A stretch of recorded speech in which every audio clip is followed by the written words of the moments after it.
in exoplanets, these telescopes here were responsible for taking us up a notch, essentially. So the NASA Transiting Exoplanet Survey Satellite TESS, it's up in orbit, replaces Kepler. European Southern Observatory, VLT, the very large telescope. The Calar Alto telescope, which is a 3.5 meter, and then I love the fact that it's the kilodegree extremely little telescope.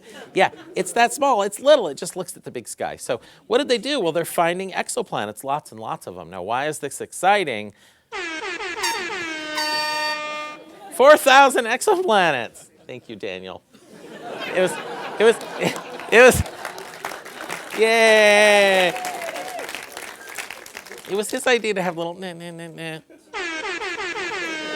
And then, of course, me, a good burner that goes to Burning Man, I have an air horn. So thank you, Karen. I think you gave it to me one Christmas, probably.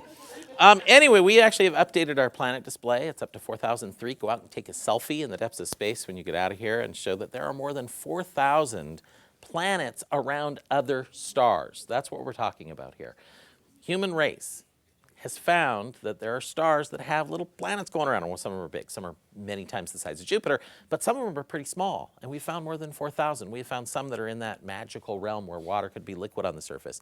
I just read today, did not have time to put it in, but they were able to get a spectrum of a planet that's smaller than Neptune, bigger than Earth, and they're able to start to characterize the atmosphere of that, a good spectrum. So we're doing real science on these things. Now, this observatory here made some measurements of a tea garden. Really? Okay, it's not a tea garden, TEA, although this is a beautiful tea garden. It's tea garden star. It's an M dwarf star, which is a faint red star. It's 12.5 light years away, and it found some exoplanets. They are seemingly in the habitable zone of this star. Now remember, an M dwarf is very cool and much, much smaller than our sun, probably about 10% the size of it or so. Tea garden B and tea garden C, however, are in that region where they're close enough to this cool star that water could be liquid on the surface. So there they are. There's what the solar system might be. It's off in the distance there. You could see our sun from this star, which is pretty cool. Our sun is in their night sky. Now, sunsets on these planets would be different. On Earth, our sun looks small and very yellow. At sunset, it turns red due to the atmosphere absorbing the bluer light, and the red gets through. Well, on Tea Garden B and Tea Garden C, their sun, that M dwarf, would be even redder and larger in the sky. Now, would there be this much water? Would they really be this moist? Dare I say it? Does that bother anybody, the word moist? No. It should. But the habitable zone of this planet is not very large. It's somewhat small, and you have to be close to the star because it's a red dwarf. So there could be some trouble with that. You probably are tidally locked. The same side of the planet is probably facing the star continuously. But there are ways to transport heat around the atmosphere, maybe not have the far side freeze. But still, M dwarfs are very active, which could be bad, perhaps. So doesn't that, don't you think it's a safe guess that if we found 4,000 exoplanets, probably most of the stars in the whole universe Yeah, the current thought is there's at least an exoplanet for every star. Now, does every star have an exoplanet?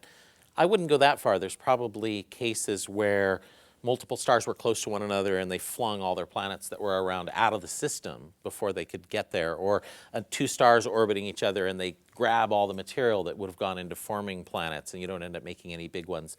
A supernova going off nearby blowing the disk out before it can start to make planets. There are things that could happen, but you're absolutely right. The statistics say we have enough of these, we have enough statistics. It says that most of them have planets.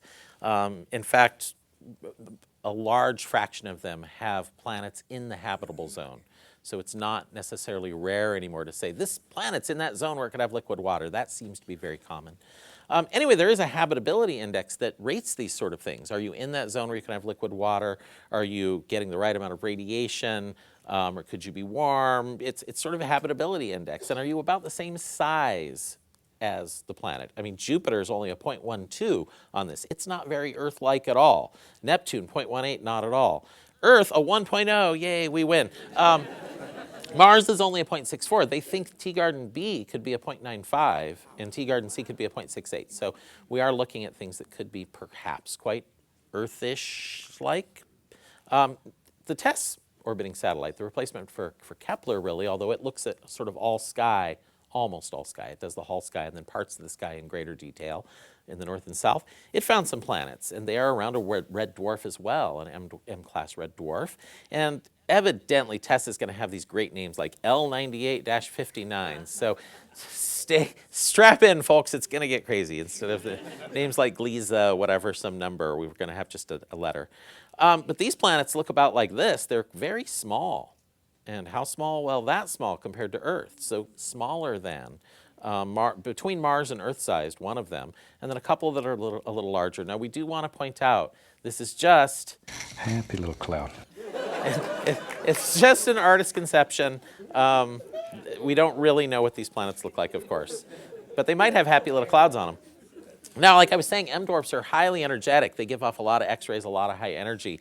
So these poor planets that are pretty close, it looks like, actually receive 22 times the amount of energy we get on Earth, 11 times and then 4 times. I thought, well, the 4 times meant one, maybe the Incredible Hulk and Spider-Man might be okay, because they're used to radiation. But otherwise, this is pretty bad news for us. So I don't think we could live there. In fact, all 3 of those are inside the habitable zone of this star. So it's cool that it found the smallest planet it's yet found, smaller than Earth, but it's nowhere near the habitable zone. So, oh well, wah wah.